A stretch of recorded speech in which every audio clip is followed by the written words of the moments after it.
Assalamu alaikum, good afternoon, and welcome to today's episode of Talking Point. I'm your host, Syed Niaz Ahmed. In our studios today, we have a very eminent person. He has been with us before, Dr. Firoz Mahbub Kamal. He is a medical professional, a consultant, physician, practitioner. He was born in Bangladesh, educated in Bangladesh, and also had received education in Lahore, in Britain, and in America. He has written a number of books about the problems that we face day to day. And he has attended many conferences from Beijing to America to Paris to Normandy. On different issues he has delivered lectures and papers. And we will get to know him a little bit more as we go along this program. Thank you for coming along, sir. Thank you, Niaz Bhai, for having me in this program. Thank you very much, after a long time. After a long time, yes, sir. How are you and how is your health? Alhamdulillah. Alhamdulillah. By the grace of Allah, I am fine now. Alhamdulillah, alhamdulillah. You scared us all, but alhamdulillah. Alhamdulillah. We are happy that you are okay. Yeah.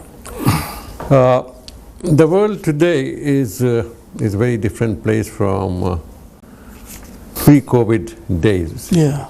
And every calamity, every epidemic or pandemic that we face, we come out probably more wise or probably more careful. How do you think the world has faced COVID, and then what are the after effects of that COVID? Actually, in this century, COVID was a very, very catastrophic event. Actually, it has changed a lot of things. You see, we lost millions and millions of people in this COVID. I myself was a very, very bad victim of COVID.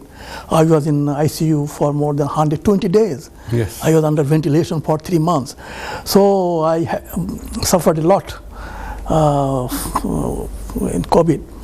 However, alhamdulillah, I am back. Alhamdulillah. But millions of people died. Yes. And economy, a lot of countries suffered huge economic problems because of COVID. You see, in fact, for about 2 years, economy was quite, you can say, in shambles. So again, it's picking up. Picking up. But it is one of the significant events in the century. Do you think, as a doctor, as a medical person, as a health educationist, do you think that we were able to understand from where it all started? I'm asking this because if we know how it all started, then we can be prepared and we can avoid it. Yes, that's true actually. It started from China. Actually, China, I don't think that they managed properly, and they didn't inform the other people properly. So actually there's a delay in understanding the problem of the disease. And then you see it spread like, you see, very rapidly spread actually. COVID is very infectious. It spread very, very rapidly all over the world.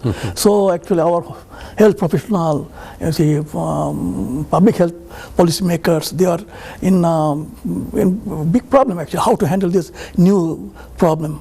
So then inventing the vaccine, it took time. By this time, you see, it made a lot of lives were lost. Yeah, millions of people died. It took a long time for people to, particularly medical professionals, to understand, or health workers to understand, the governments to understand that it was it's going to be a huge thing to tackle. Personally, I was in 2019, January, I was in Dhaka. We were reading about COVID, but we didn't know that it's going to hit us so soon.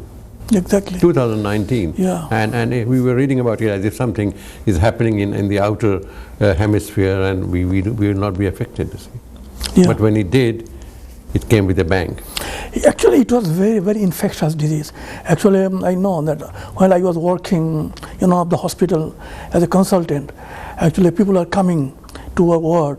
There are different grades of disease. Some are very mobile, not that much affected. Some are affected so differently. About 90% of people, they didn't need that much treatment, but 10% of people, they need hospitalization. And out of this 10%, you can say about half of them, they needed ICU treatment. And then ICU treatment, most of the people died in ICU. Very few people, those who needed ventilation, very few people also returned back from the ICU out of the. Yes, it is very infectious. Actually, since the people, those who are mildly affected, they are moving around and they are spreading the disease. And it is very, very infectious. You see, through the cough, through the sneezing, you see the millions of virus come out from people and then infect the others. And so it spread like, we can say, horrendously. It affected the people. Have we learned anything from there? Because as you said that when we cough and sneeze, we spread viruses, with thousands and millions of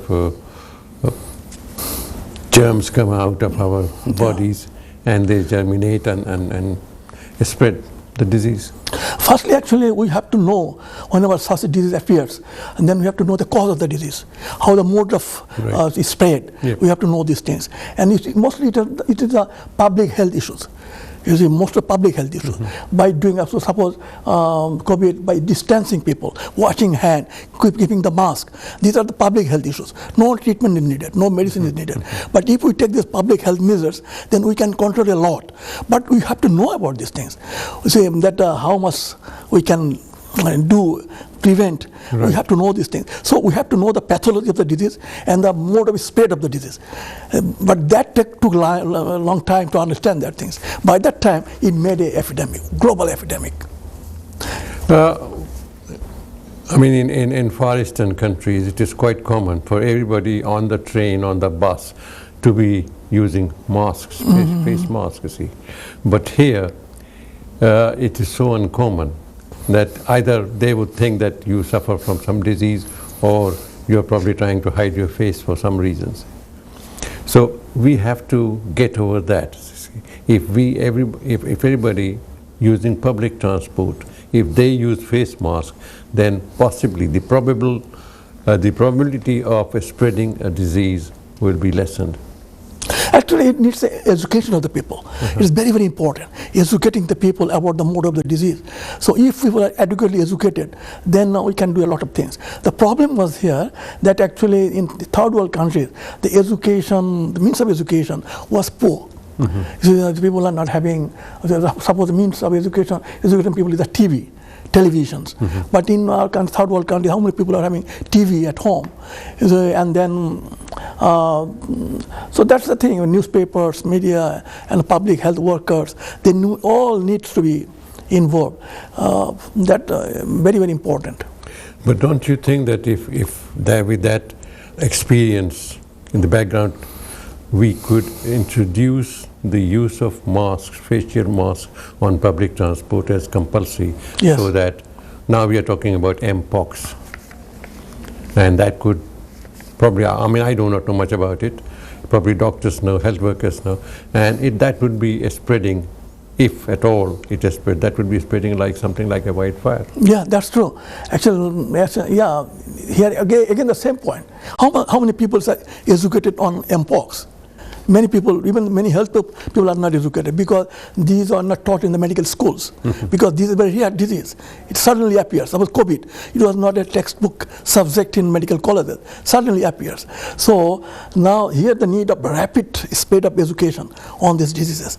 So all the televisions and media apparatus that will be involved. Right. This is the health issue. There are many issues that we face every day, and particularly from the Asian countries and the Indians and Pakistanis and Bangladeshis and Muslims, we have so many issues in our own countries here. What do you think are the main issues that we have to develop a balanced society, spread the education, and understand the values of honesty, integrity, also religious values, and how to behave with each other, and how to propagate education? Actually, all of our failures owe to our educational failure.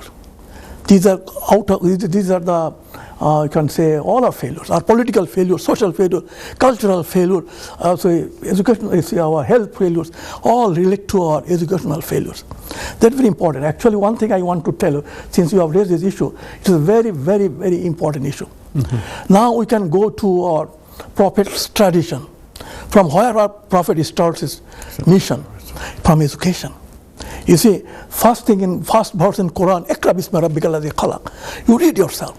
You see one thing, Salah, that is our namaz, and fasting. Salat was made obligatory after 11.5 years of our prophet's prophethood. You see, 11.5 years. After Miraj. After Miraj, when he went for Miraj, when he returned back, then he came back with the obligatory 5 times prayer. Before that, there was no Salah. What was that in that time? Then 11.5 years, what did he do? He did education, educating people. Education. Education is the most important tool, most effective tool of purifying people. Purifying yourself, your family, your community, your state. This is the most important tool, most powerful tool, in fact. So look, there is a verse in Surah Furqan, Allah subhanahu wa ta'ala is mentioning here. Bismillah ar-Rahman ar-Rahim. فَلَا تُطِيعُ الْكَافِرِينَ وَزَاهِدٌ بِهِ زِيَادًا كَبِيرًا. Allah subhanahu wa ta'ala is ordering, it is Surah Furqan, verse number 52. Allah subhanahu wa ta'ala is giving command to our prophet, O prophet, do not follow the non-believers. But what you do, you fight with this quranic weapon. Against what? Ignorance. Ignorance. And you see, and Allah subhanahu wa ta'ala is labeling it, Ziyadan Kabira, big jihad, big struggle. You see, this jihad has two components. One is the intellectual jihad, another is the arms war. That is, the arms wars also our prophet did that. He was in Badr, he was in Uhud, he was in Khandaq. A lot of wars he did. But Allah subhanahu wa ta'ala... But the groundwork was done through education first. Yeah, but the most important word Allah subhanahu wa ta'ala, this is the wording Allah subhanahu wa ta'ala. He is telling jihad and kabira, biggest war. It is a war, and the weapon is Quran. You see, first things is first. Fasting should be done first. What is the first thing should be done? Suppose you are erecting a building. What the first thing you should do? Foundation. Suppose you are making a man. You see, you are building a man. A machine. You see, you are purifying a man. From where do you start? From where do we start? Not from his prophet. Allah subhanahu wa ta'ala is telling, start with education. Education. And what is the tool of education? Quran. Quran is the most important asset that Allah subhanahu wa ta'ala has sent down to mankind. Nothing is more worthy than Quran.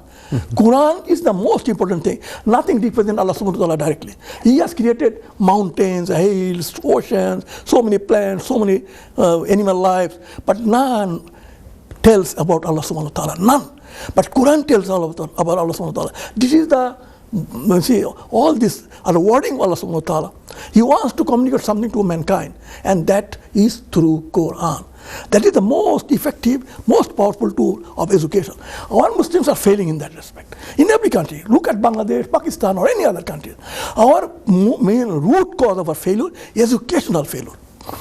From our educational failure, we are failing to be a good human, good Muslim, you see, good believer. And then when you join politics, we became a very bad politician. When you join service, bad serviceman. And when you say education, and people will come out and say, well, we have got so many universities, so many schools and colleges, and we have professors and Professor Emeritus and this and that, and we are educated, we have got degrees. No, actually, what is the marker of education? Certificate is not the marker of education. I should say marker of education, discovery of truth. Discovery of truth is the most important marker of education. Suppose you have got a Nobel Prize. You are a PhD holder, but you worship a stone, your human penis, your cow. What is that value of education? Millions of Indians are doing these things. Millions of idolaters are doing these things. You see, most important things, the discovery of truth and identifying the wrong. If you fail that, you may be a PhD holder. You have made your PhD on mosquitoes, or flies, or birds, but that PhD will not help you to discover the truth. The most important tool, most important marker of education is your ability to discover the truth. And that ability is given by Quran only. Quran gives the guidance how to discover the truth. So that I am telling you. Suppose, who are the best educated people in history of Islam? Who are the best educated people? Our early Muslims. They are in whole human history. Those who are the companions of Prophet, they are the best human people in the whole human history. You see, but they didn't go to any school, any college. They are not any degrees. They are not having degrees. But they are the best people. They are the best military generals. They are the best judicians. They are the best administrators, governors. They are the best businessmen. They are best service giver, service provider. So can you imagine that? They raised the finest civilization on earth. They were privileged because they had the best teacher in the world. Yes, that is also. Yes, that is true. But our Prophet is the best teacher. But he has left a legacy. He has left the textbook of education. That is still there. What is the textbook of education that the Prophet ﷺ used? That is Quran. This is the best textbook of education. But we are not. How many people in Bangladesh or Pakistan or India, how many Muslims have gone through Quran from phase 1 to phase last phase? How many Muslims? You will not find even 10 men in 1 million, those who have studied Quran. So we have not gone through the textbook. So we have failed educating ourselves, our community, our state. Our educational system in Bangladesh, they have totally disregarded the most important tool of education. They do not. We are taught arithmetic, geography, history, poetry, literature, medicine, engineering, but we are not given the education how to find out truth, how to differentiate truth from the wrongs. So we are failing. So in Bangladesh, look at in Bangladesh. So who are the corrupt people on earth in Bangladesh? The educated people. You see, if you want to find those honest people, you go to a village. Those are cultivators, those are farmers, those are fishermen. You will find them better than the degree holders, university degree holders. Might come up and say that they don't have the opportunities to be corrupt, so they can't become corrupt. You can say like that. You can say like that. But how to introduce the Quranic education philosophy in our present setup of education and life? Well, interesting question actually. Actually, Quran, firstly we have to learn how to read Quran. Then we have to understand Quran. In our country, what is happening, that's a very, very, I should say, insult to Quran, that we read Quran but do not understand it. And this is happening not just in Bangladesh, but no, actually happening in every country, Actually, the fault lies, our ulamas, they are responsible for this fault. Because in Bangladesh, you see, we are told that if you recite only one letter of Quran, you will get neki, 10 neki.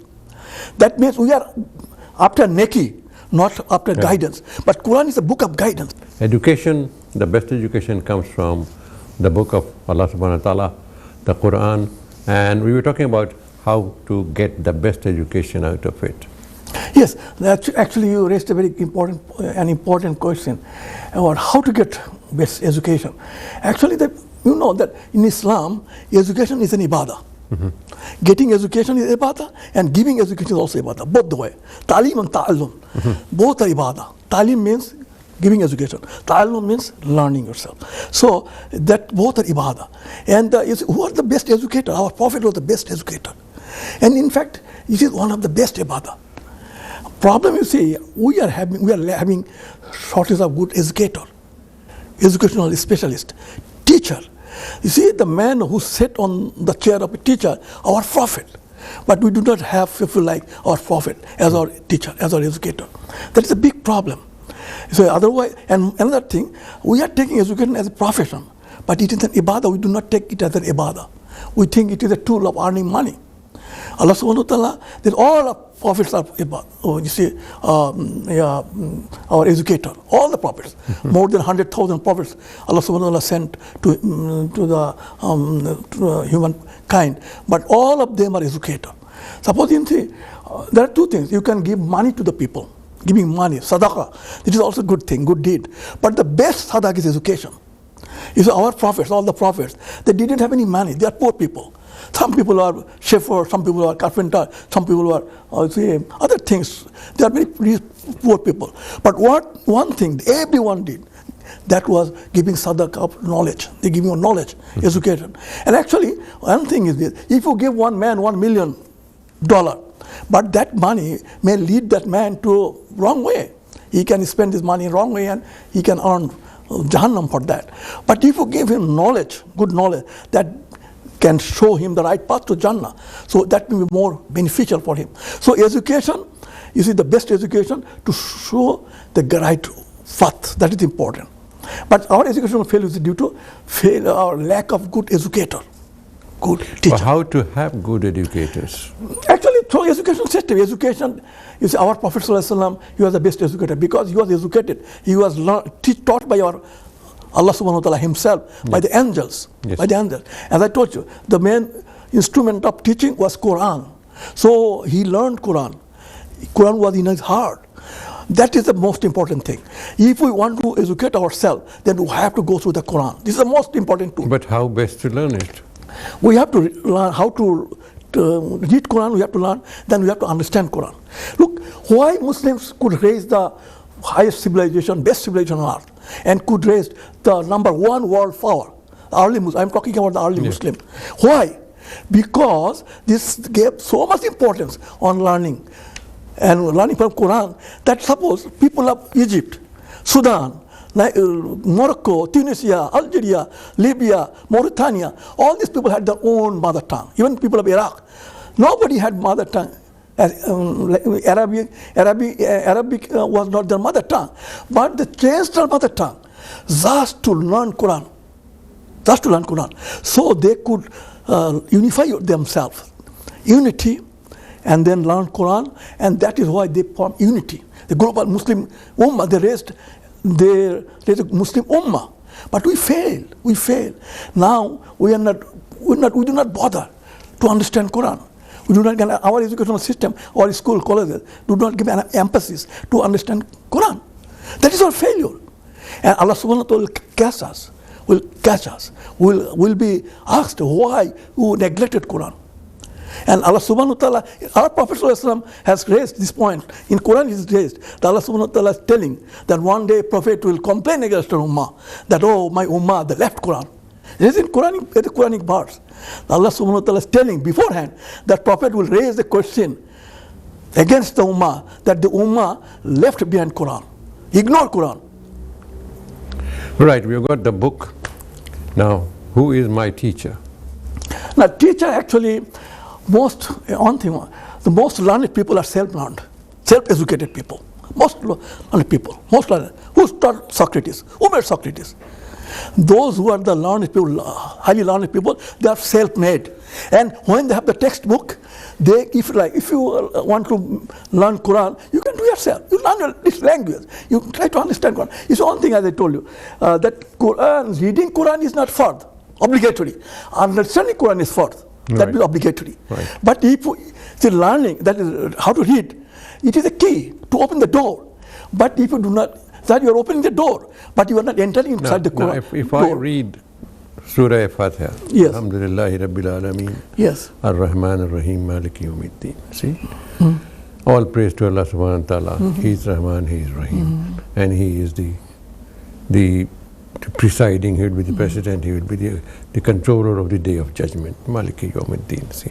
Now, apparently it's very easy to understand, but there are so many meanings exactly of the apparent meanings. You see? Now, you see, in this Surah Fatiha, yes. What is the best dua what's the best dua for a Muslim? What's the best dua? Best dua in this surah. Ihdina Siratal Mustaqim. That is the best dua. You see, no other dua. Yes. Allah subhanahu wa ta'ala taught how to make the best dua. You see, here not for your professional success, for your business success, for your more children. No, Allah subhanahu wa ta'ala telling this is the best dua, Siratul Mustaqim. That if you get the Siratul Mustaqim, then we will go to Jannah. If you miss that, you will enter into hellfire. So it is the most important issue in your life.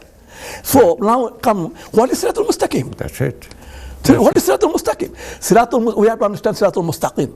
And if we want to understand Siratul Mustaqim, then we have to learn the prophets. No, Siratul Lazina An'amta Alayhim. Now one thing, Allah subhanahu wa ta'ala, prophet was on Siratul Mustaqim.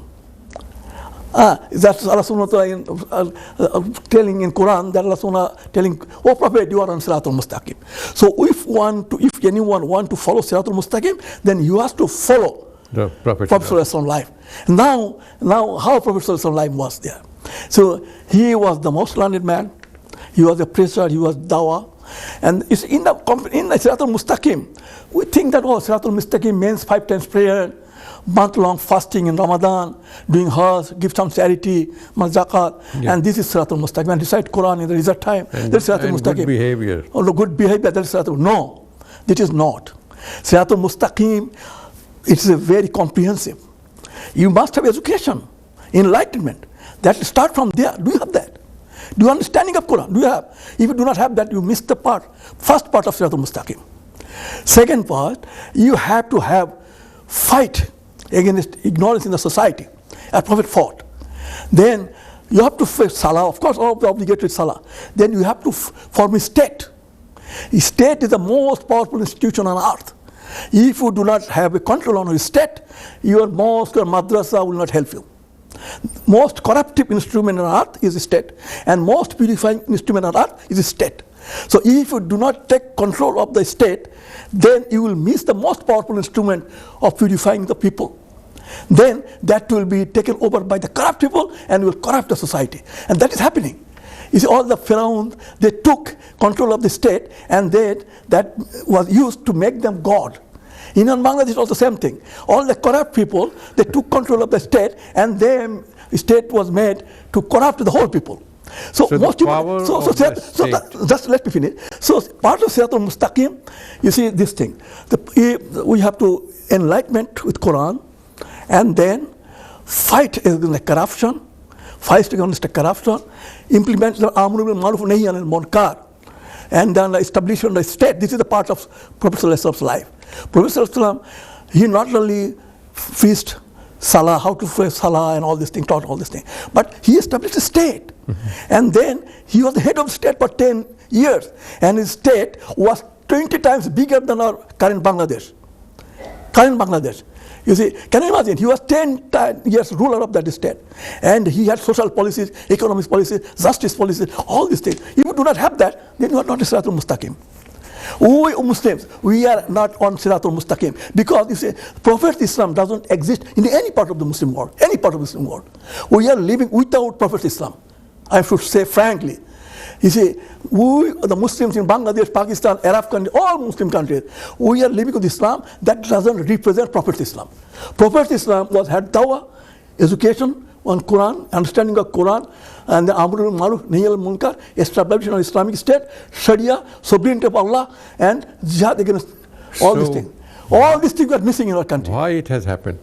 Because we, as a Muslim, we are not following our Prophet. That is the most important. We have lost the track.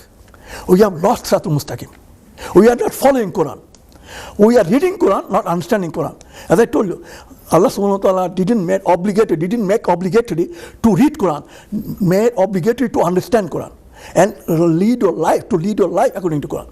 So why? So we the Muslims are living without Prophet Islam. But do we need better teachers to teach us the meanings of the Quran, the explanations of the Quran? Do we need that? Or somebody who does not even understand Arabic, cannot read Arabic, cannot read Quran. So he has to be taught. Of course we need teachers, and teachers should be taught also. Problem, you see, our problem will start with the teacher. Our teachers are not good teachers. They are not good practitioners of Islam. Our teachers, those who teach Quran, they are not good practitioners. This goes back and back. See, like we need good teachers to have good teachers. Exactly. To have good teachers. But actually, we should try to be educating ourselves from ours. You see, because the textbook of education is there. Quran is our textbook. It is there. If we learn Arabic language and if we try to understand Quran, then we can educate ourselves. Look, you and went, then we can went be to a medical college, yes, right? And you saw so many books. Yes.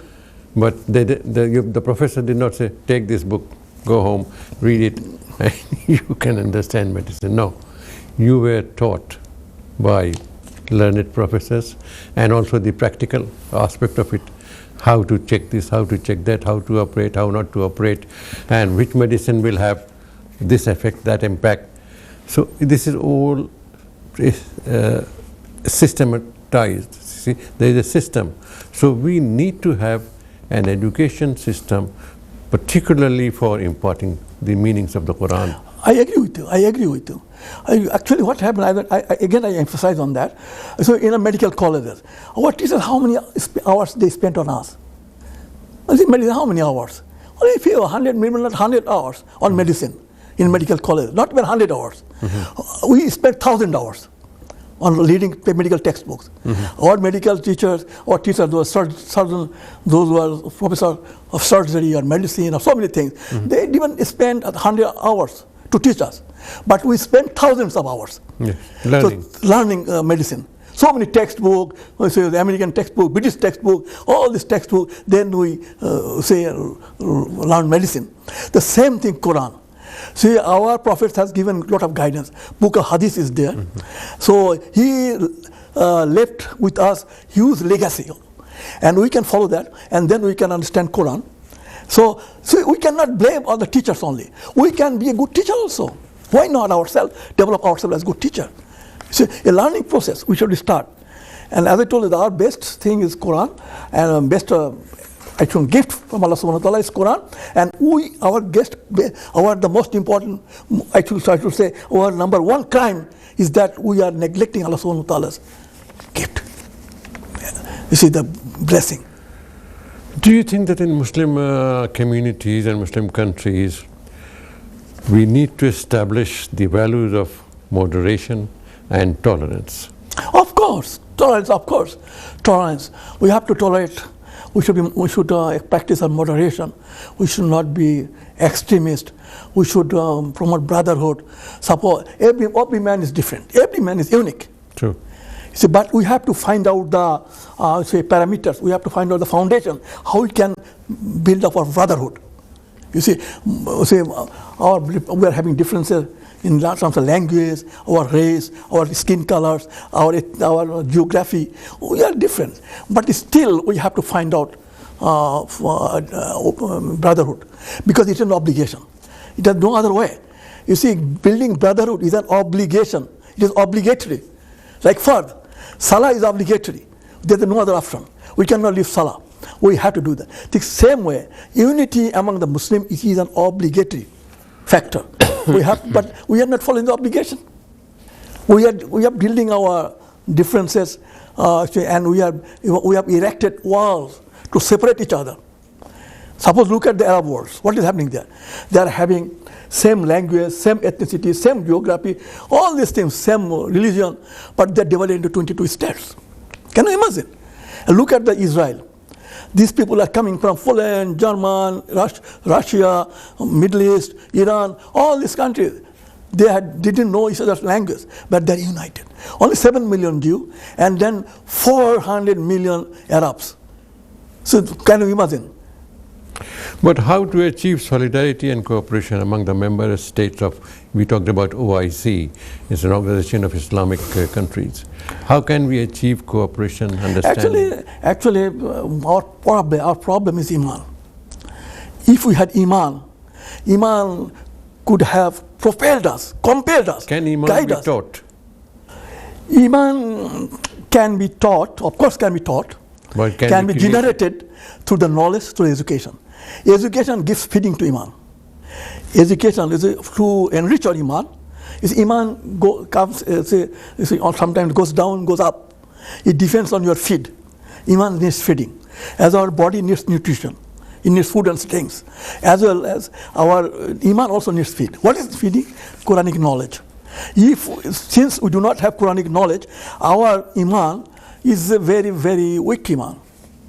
You see, it is very, very weak Iman. It doesn't compel us. doesn't compel us to make unity. But if I am a good woman, if I am a good believer, if I have a strong iman, then I will be forced. I will find a way how to make friendship with my Muslim fellows. You see, since my iman doesn't propel me, doesn't compel me, doesn't guide me, so I am totally ignorant. I am totally negligent of that. So that is the way. So our key problem area of our iman. If we enrich our iman, then unity will come, purification will come, or everything will come.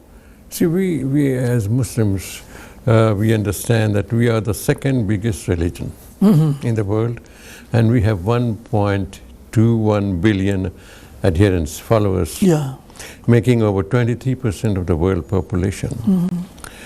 We have important challenges facing our own community, our own faith, our own countries. And now how to achieve, as I said, that how to achieve, but all people who look at us, they look at us as members of the same faith, see, and yet we appear as not united, rather divided. The reason is this. Suppose you have a garden of trees. Yes. 1 million trees. Only 10 trees give fruits. Otherwise invalid, otherwise useless. The same thing with the Ummah. We are having 1.5 billion Muslims. But how many people are fruitful? How many people are true believer? How many people are true practitioner? How many make people? All of them? How many people have gone through Quran? Nothing.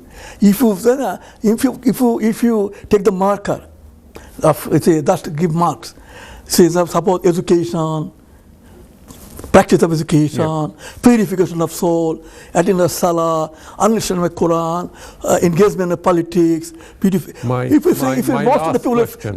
of the people will fail all these aspects. Most of the people will fail. As I told you, that we are having millions of trees in your garden, but only 10 trees give fruit. Others are fruitless. The same with the Ummah. Is it the problem These are barren. Is it the problem of the gardener? Why the trees are not bearing fruit? Yeah, that is the truth. Actually, because we people, we are deprived of iman. Okay, just in one sentence, what is the solution that we can look to? Just one sentence. We don't have time. Just follow Quran. Just follow Quran. Just follow Quran and Quranize yourself. I should say this thing. Quranize yourself. And then that will make you better than angel. And practice. Yeah, Quran and follow it and adhere to it. And if this is the Hidayah, this is the book of guidance. And this is the book of Siratul Mustaqim. If we miss it, we will miss Siratul Mustaqim. And then if we are not on Siratul Mustaqim, then we are Siratul Jahannam. That is on the road back to the Jahannam. Mustaqim is not just a state, but it is the right path. Correct path. And this path, as I told you before, it doesn't contain only salah, fasting, or sadaqah. Not this just ritual. No, you have to do a lot of things. Yet it starts from the learning, education. Education first, enlightenment with the Quran first, and then practice ibadah, and then giving dawah, and then building a state, and then practicing the sovereignty of Allah, practicing Sharia, Amr bil Maruf, and jihad against the wrongdoers. All these are the complement of Siratul Mustaqim. But how many people practice these things? How many people are having these things? No, very few people. Thank you very much, Dr. Feroz. Thank you very much for having me. Discussing you, and thank you for watching us and bearing all this talk. I hope that we have been able to solve some of the issues. Thank you very much. Best wishes to you all. Thank you.